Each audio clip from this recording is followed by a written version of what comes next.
გამოიწეროთ არხი. იყო და არა და იყორა. იყო ერთი მოხუცი ქალი, რომელიც პატარა ქოხში ცხოვრობდა. ჰყავდა უამრავი ბატი. ყოველდღე მინდორში მიდიოდა, ბალახს ყინყრას აგროვებდა, ყვირს ხარზე გაიდებდა და საჭმელი ბატებისთვის მიჰქონდა.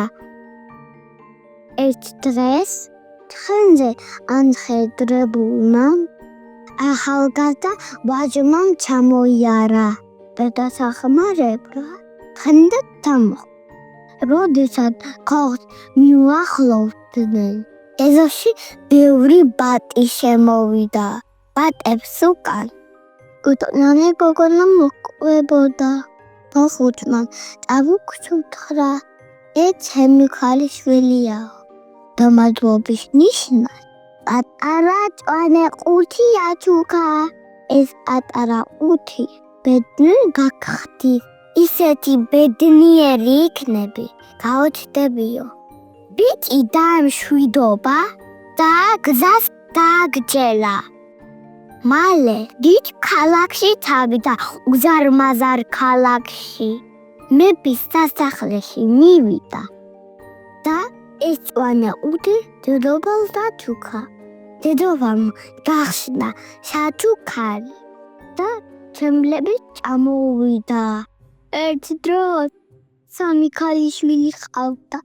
უმცროსი ყველაზე ლამაზი იყო.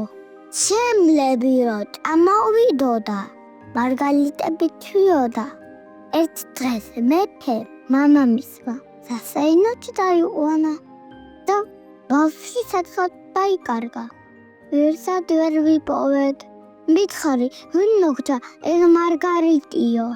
ერთმა მოხუცმა ქალმა მაჩუქაო.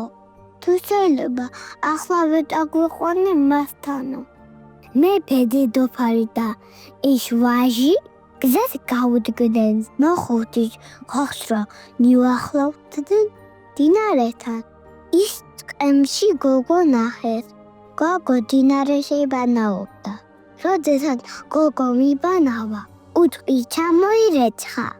დინარიდან ულამაზესი გოგონა მოვიდა.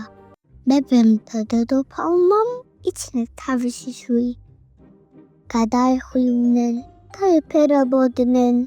მეფის ასულით მოხიბლულმა ბიჭმა მეფის და დედოფალს თხოვა. შეიძლება თქვენი შვილი ცოლად შეივლითო. რა თქმა უნდა დათანხმდნენ. ამასობაში მოხუცი ქალი მოვიდა. ხელში დიდი ყუთი ეტირა. ამდენი ხნის მანძილზე გოგონა ბევრჯერ იტირა. ყუთი მარგალიტებით იყო სავსე.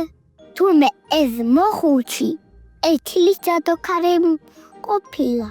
ძალიან კარგი გოგო ხარ. უთხრა მოხუცმა ქალმა, მინდა რომ საჩუქრად სასახლე გაჩუქოთო.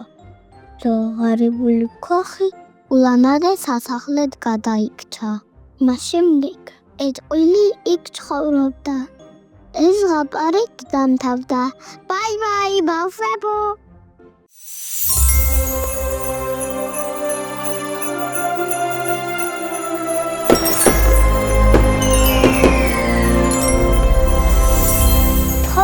გამოიწეროთ არხი.